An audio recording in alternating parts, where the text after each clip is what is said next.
31st and 32nd degrees. The Masonic religion should be the Luciferian doctrine. Lucifer is God. The true and pure philosophical religion is the belief in Lucifer. So, Yarbulon is really an alternative name for the devil. The last syllable, on, is a code name for the ancient Egyptian god Osiris, who was the god of the dead.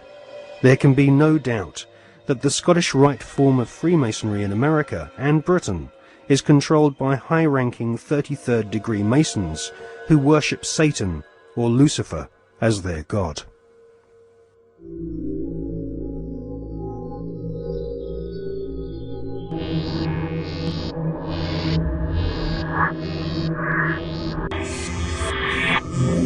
We're talking about occultic forces.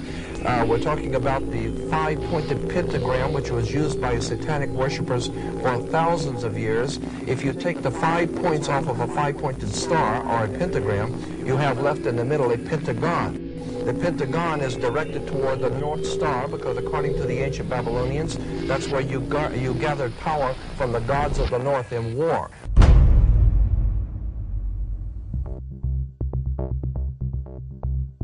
We cannot allow our sons and daughters to be sent to die in a bankster's war. For oil, for heroin, for cocaine, for gold, or for control.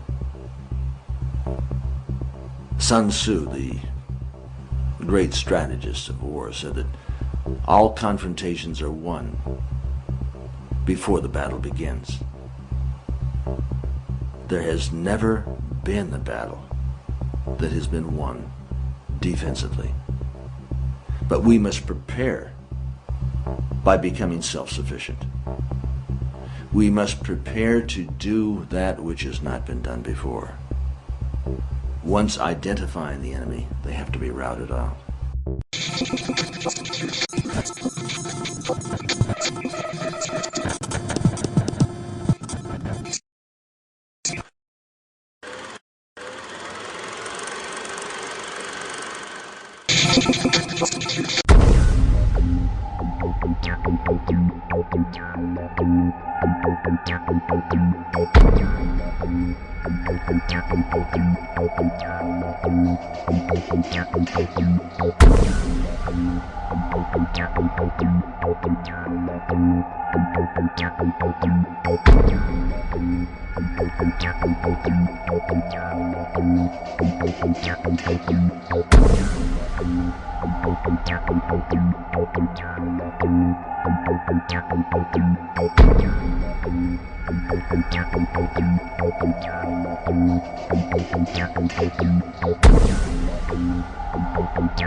The British royal family recently suffered intense embarrassment when it was revealed that the father of the Duchess of Kent was an SS officer. To be a member of Hitler's SS, families had to be pure Aryan, with their German ancestry clearly traceable to the Teutonic Knights of medieval Germany. Like most of the British royal family, the Duchess of Kent is descended from German blood.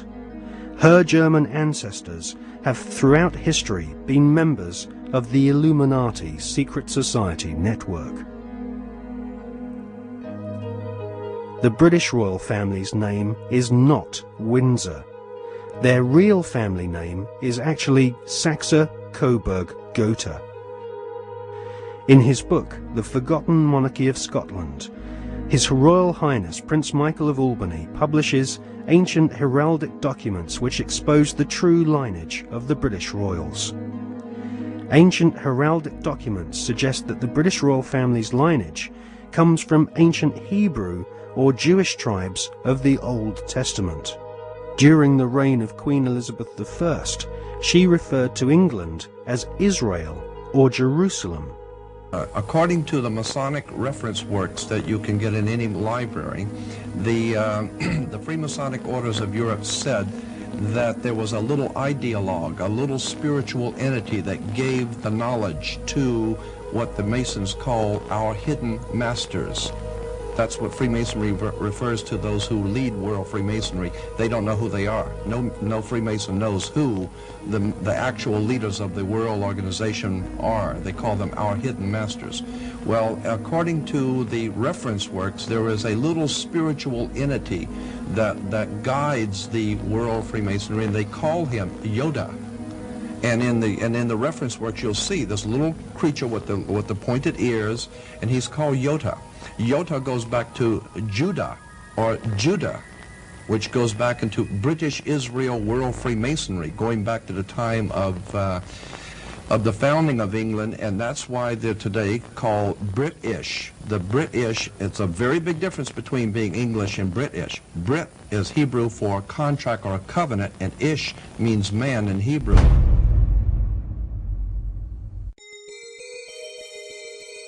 During the reign of Queen Elizabeth I, her personal spy, Mr. John Dee, was responsible for establishing the British Secret Service.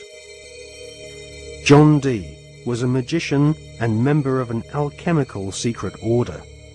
He is thought to be the author of the ancient Voynich manuscript, which is now owned by Yale University, and is kept under lock and key just a few yards away from the headquarters of the Skull and Bones Secret Society.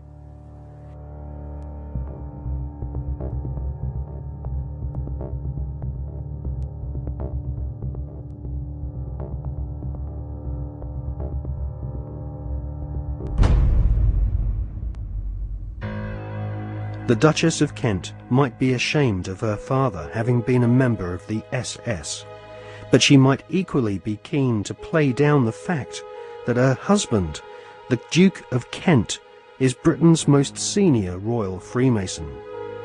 The Duke and Duchess of Kent live at Kensington Palace, which is home to the Royal Alpha Masonic Lodge.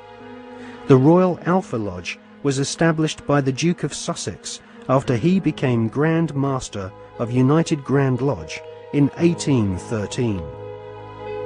One of its most eminent members was the physician-in-ordinary to Queen Victoria, Sir William Gull, who Stephen Knight claims was responsible, along with several other eminent Freemasons, for the Jack the Ripper murders in Victorian London. Suitably, members of the Royal Alpha Lodge at Kensington Palace are called Princes of the Blood Royal.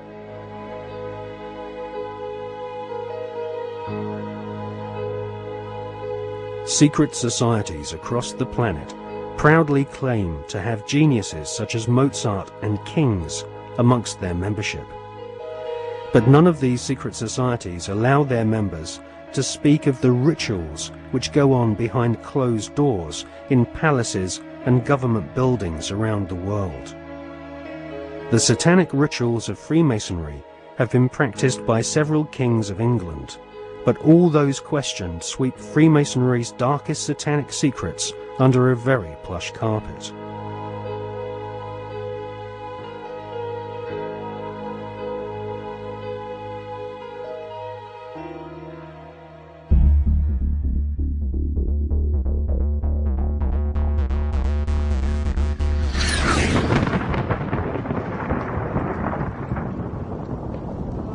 Hawati en Tawi, Tem Jafar Kau, Tarpen em Awef, Muef, Taef, Sem F, Menemenet F Nebet, Hayat Nebet, Henenet Nebet, Jedefuet F, Awet F, Haset, Semawu em Sanut.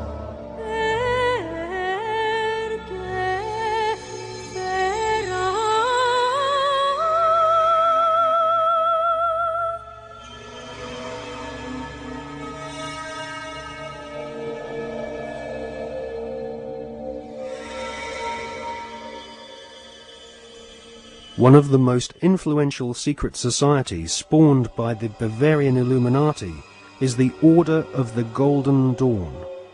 It was founded in 1887 by a Freemason, William Wynne Westcott, who claimed to have deciphered a coded alchemical script containing initiation rituals of a secret German occult order called Die Golden Dämmerung. Westcott already had plenty of experience conducting occult rituals. In 1865, he had helped establish a Masonic order called the Societas Rosicruciana, inspired by the Jewish magic of the Hebrew Kabbalah. These rituals are still enacted at study group meetings at the United Grand Lodge in London. For many years, the Golden Dawn held its meetings at the London headquarters of the Mark Masons. The Golden Dawn was plagued with scandal as rival high-ranking Masons wrestled for control of this influential Victorian secret society.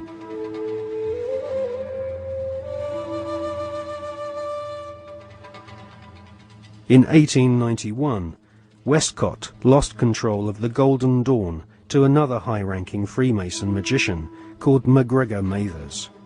Together with the poet W.B. Yeats, they devised new magical rituals and initiated the senior members of Britain's aristocracy.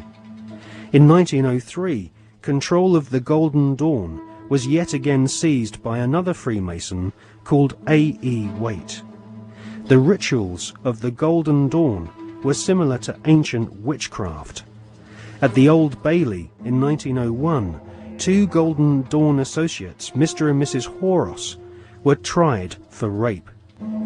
They had used the Golden Dawn initiation ceremony to beguile their teenage victims.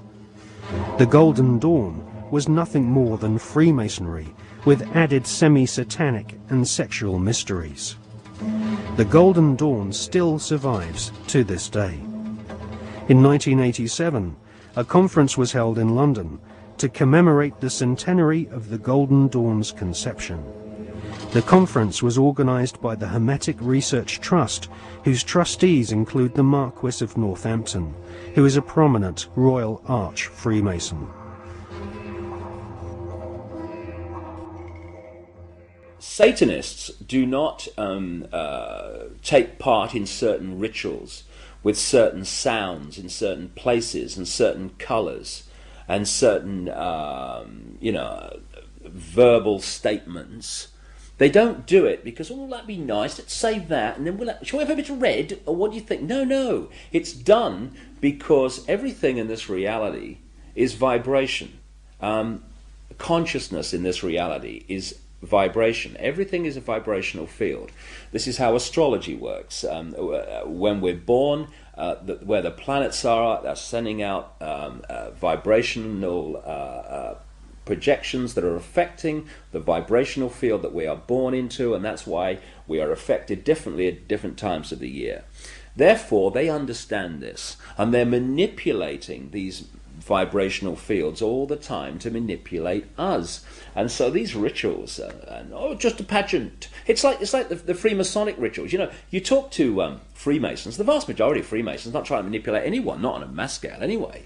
And they'll say, so what about these rituals? Oh, I don't know.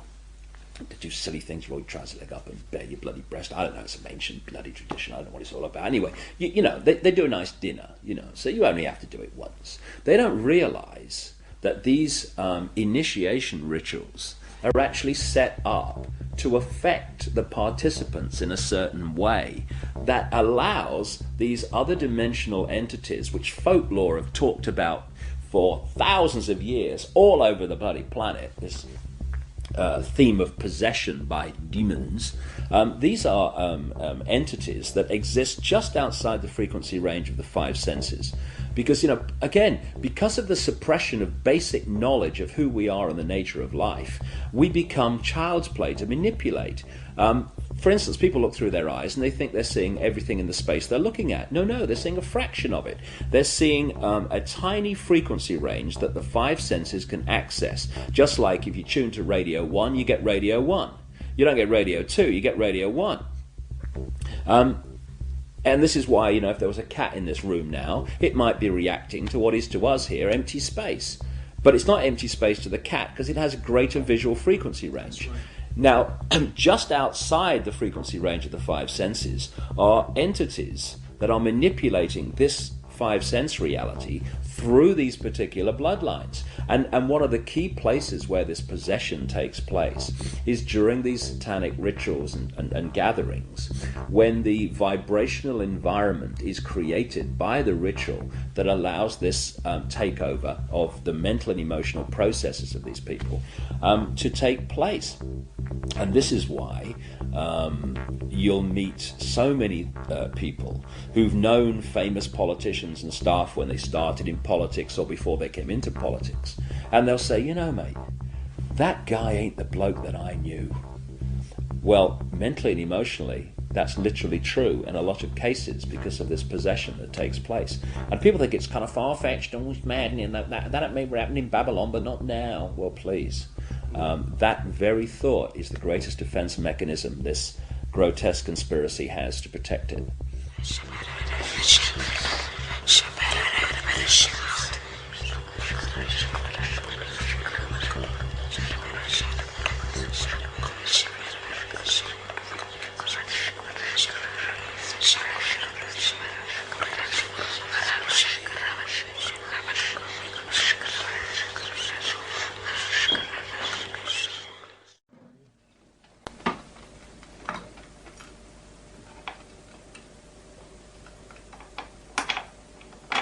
Ecco, vedete?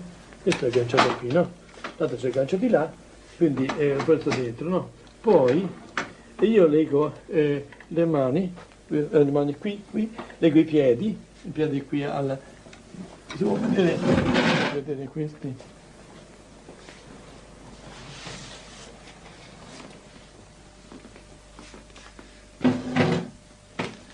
E questo generalmente si può legare il braccio, vedete?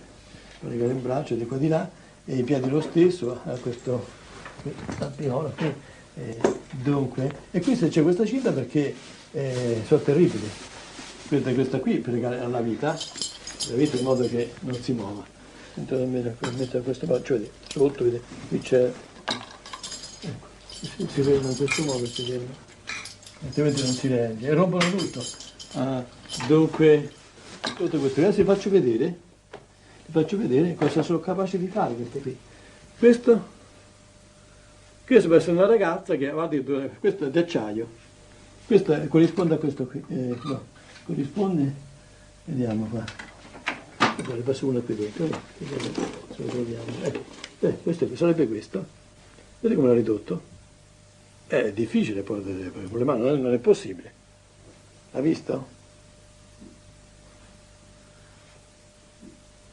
Il demone è pure dell'esorcista.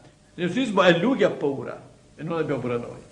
E sono contento di dare il botto al demone. Quando mi dice il demone chi sei, il demone, Satana, ora mi sei capitato, adesso ti ho dato un sacco di botte. Dunque, e quindi è lui che grida. Perché quando grida la persona, ci sono dei gridi qui delle suore che si sentono a volte fino in fondo, fino alla strada si sentono. Dunque nel giardino. Ma non è certamente la persona che grida, ma è il demonio che sente queste botte, diciamo così.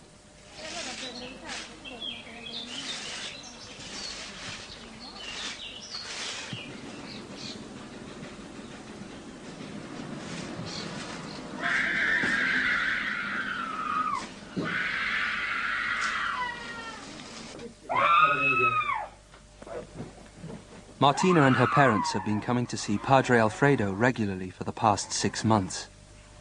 The family has turned to the exorcist in an attempt to solve problems which have troubled their daughter since she was 8 years old.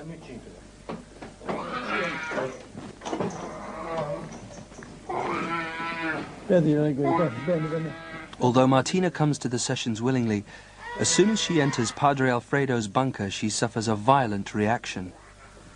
For her own safety, she has to be restrained before the exorcism can begin.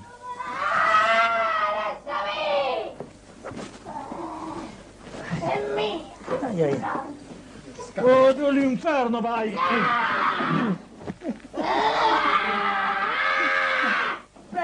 l'acqua, padre, prenda l'acqua, l'acqua, prenda l'acqua. Prenda l'acqua. Sì, non ci ho pensato, ma... L'acqua, l'acqua. Non ci ho pensato. L'acqua. Sta buona?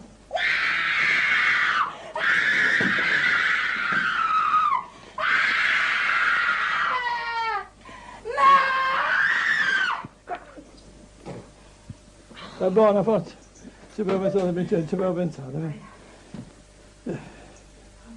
Mamma. The exorcism consists of a ritual first formulated in 1614 and updated by the Vatican 2 years ago. Nel nome del Padre, del Figlio e dello Spirito Santo. Signore Gesù Cristo, Figlio di Padre eterno Padre, Dio ringrazio. Ti prego il tuo nome, sempre benito, che sia il santo, che sia il nome. Posso vedere la Spirito Maria? È di Cristo! È di Cristo! È di Cristo! Ecco l'acqua del Signore, del Spirito Santo. E da questo esorcismo viene una forza particolare. Dunque ho notato questo, a volte il demonio, siccome l'esorcismo sono come fosse uno bastonate, picchia il demonio, no? Mette l'acqua santa per la mano, mi brucia, mi sono accorto di questo. Il demonio è furbo e cerca di parlare per riposarsi. Avete visto mai i pugili, quando si danno i pugni, a un certo punto si abbracciano, si riposano, respirano un attimo. Il demonio fa la stessa tattica, dunque parla e io invece non bisogna dargli retta. Continuare l'esorcismo, in modo che non c'è tregua, sono botte. Ave Maria, piena di grazia, il Signore è con te. Tu sei benedetta fra le donne. Maligno. Ave Maria, piena di grazia, il Signore è con te. Tu sei benedetta fra le donne. Benedetta Santa Maria, ma libera. Ma Maria, no, maligno, è Cristo più forte. Cacciali via, no. Di la verità. Di la verità a questa signora, esiste o non esisti tu? Il demonio esiste o non esiste? Esiste il demonio! Come fai a dimostrarlo? Come fai a dimostrare che esiste? Tutto! Ma questo... Io esisto! E chi non ci crede bene? Ma questo...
From their thrones deep-seated, the choirs of the eons declare the last of the demons.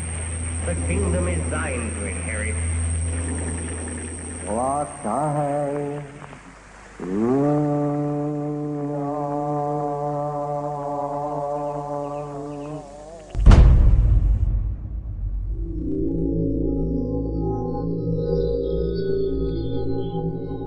the Golden Dawn's most notorious member was a self-confessed Satanist, Aleister Crowley, who styled himself as the Beast.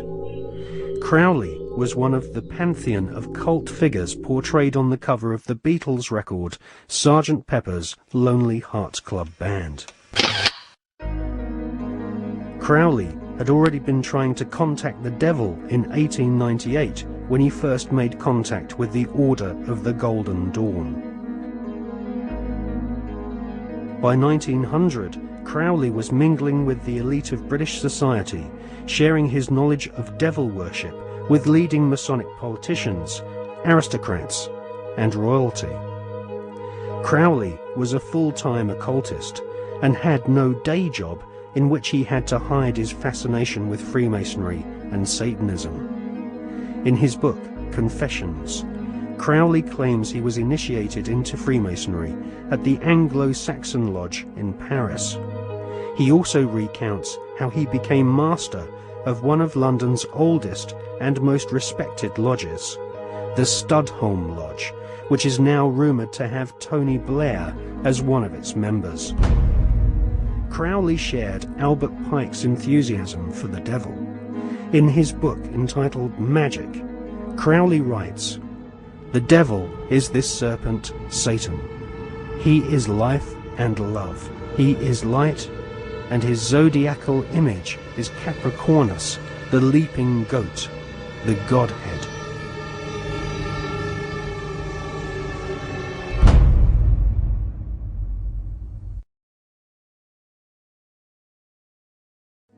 Secret societies often portray the Goat of Mendes sitting in the Baphomet position. A statue of George Washington himself, a high-ranking Freemason, shows one of America's founding fathers sitting in the same occult posture as Crowley's goat-headed devil.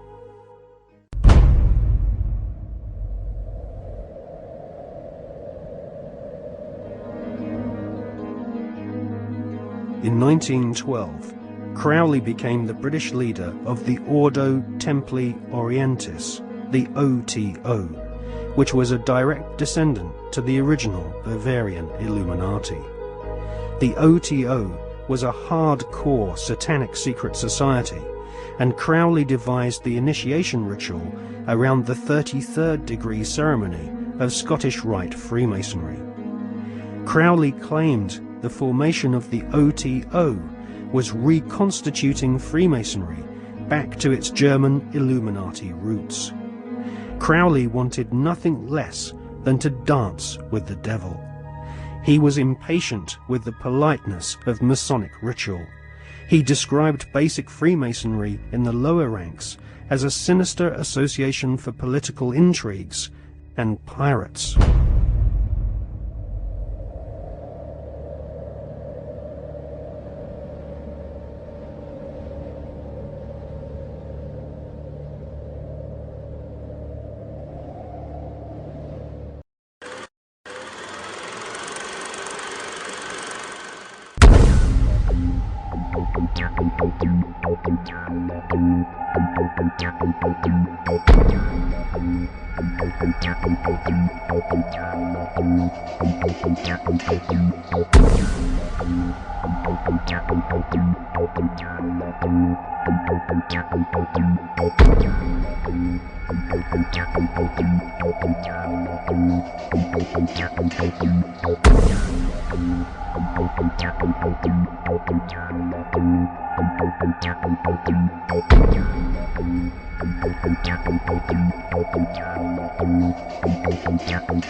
A major U.S. Daily story about subliminal messages. I don't think we need to be subliminal.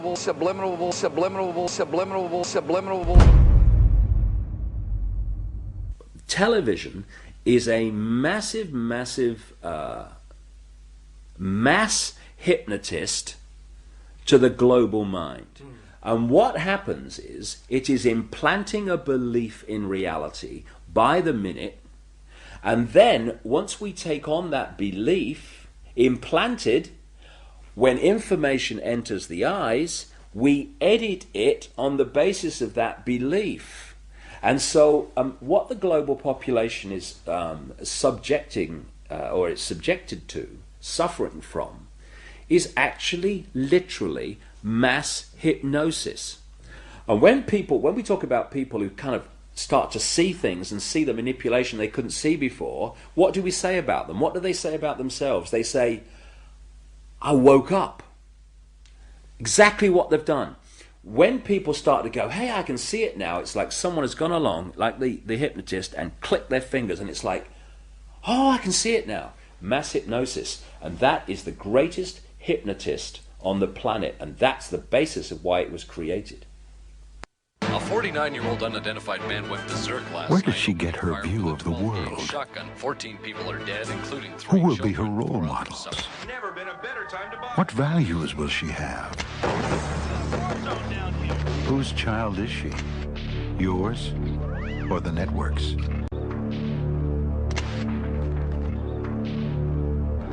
Take back your children. Turn off the TV. And when you start to research the subliminals in advertising and television, what staggers you is not what they do and what's there, but the scale of it. I mean, it's like our consciousness is being hit by an explosion of this stuff. Because you see, this is another interesting point. Experiments have shown that about 1.5 seconds before the conscious mind decides to take action, move its arms or whatever, speak, 1.5 seconds before it consciously decides to do that, the electrical signals have begun in the brain to do it. For me, the conscious level is the experiencer and observer of reality, but the subconscious is the creator of it, the generator of it. And this is why the Illuminati want the subconscious mind through subliminals. What does subliminal mean? It means below threshold. It's below the threshold the conscious mind picks up, but the subconscious mind picks everything up like a sponge. And therefore they are planting these thoughts into the subconscious, which then filter down into the conscious, and we think we're having our own thoughts, when actually they're implanted thoughts done at a subliminal level. The rats were caught in the sewers a week ago. Now they're stopped. When the plastic door is raised up, the rats will shoot out like bullets. It was a common punishment in Imperial China. No, do it to Julia. Do it to Julia. Not me. Julia.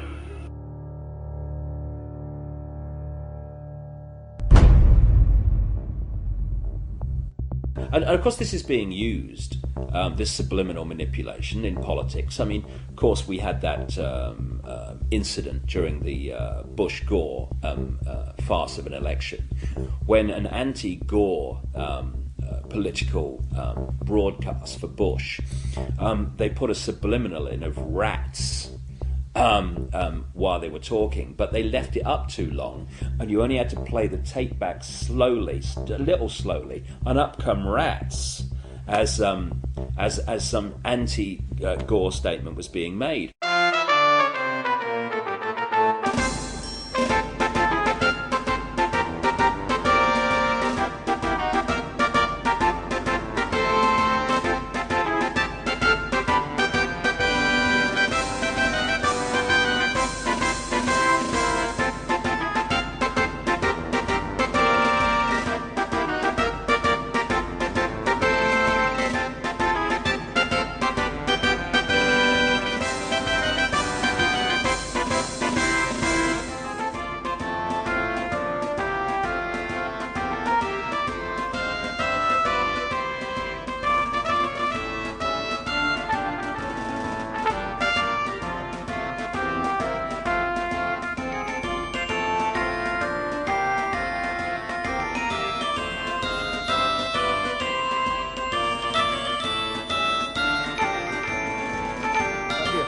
Necesito su voto para seguir luchando por el futuro de nuestros hijos.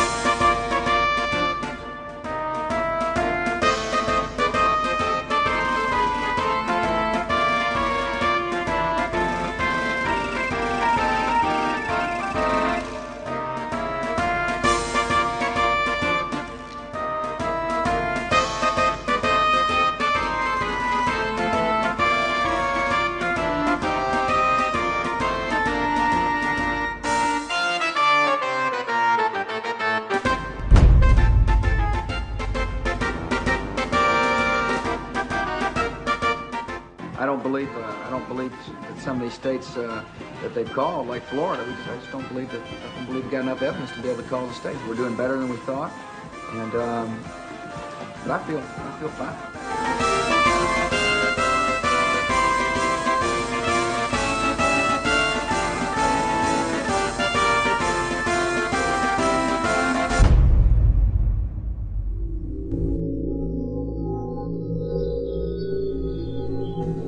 In accordance with the laws of the state of Florida, I hereby declare Governor George W. Bush the winner of Florida's 25 electoral votes for the President of the United States.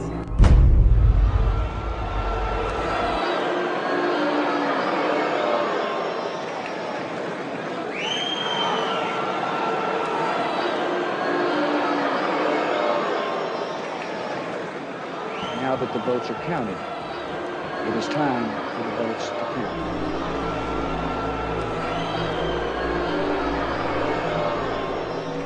I wish to point out that our American democracy has triumphed once again.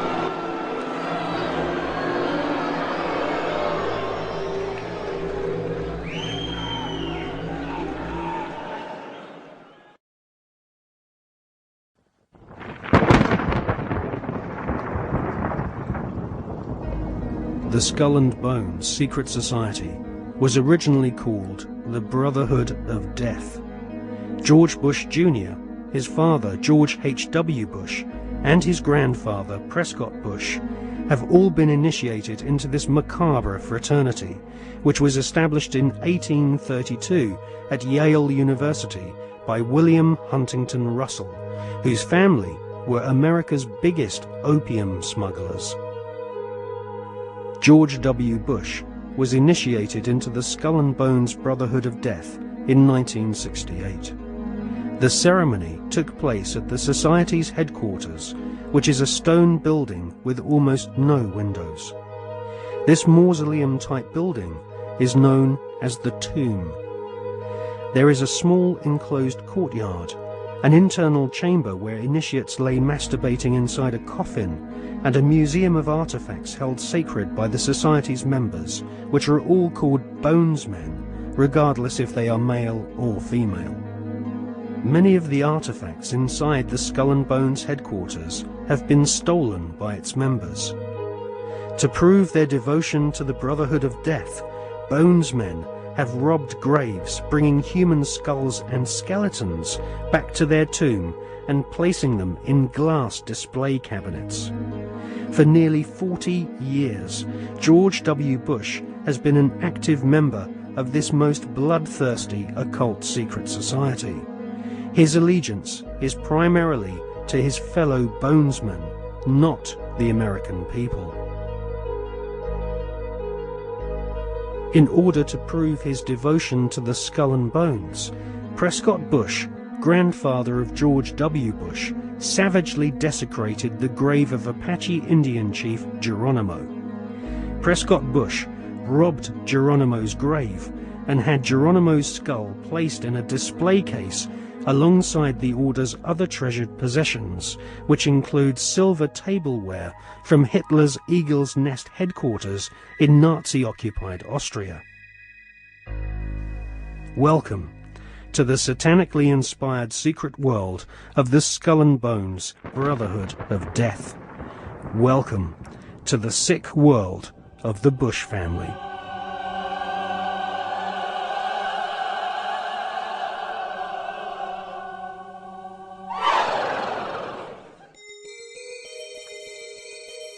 The Skull and Bones headquarters is on the campus of Yale University. Yale is home to several other lesser secret societies, including the Scroll and Key. Alexandra Robbins is an American journalist who has written a book about the Skull and Bones called Secrets of the Tomb. In her book, she traces the origins of this cult, which was funded from profits of the Russell Company in the early 1800s. The Russell Trade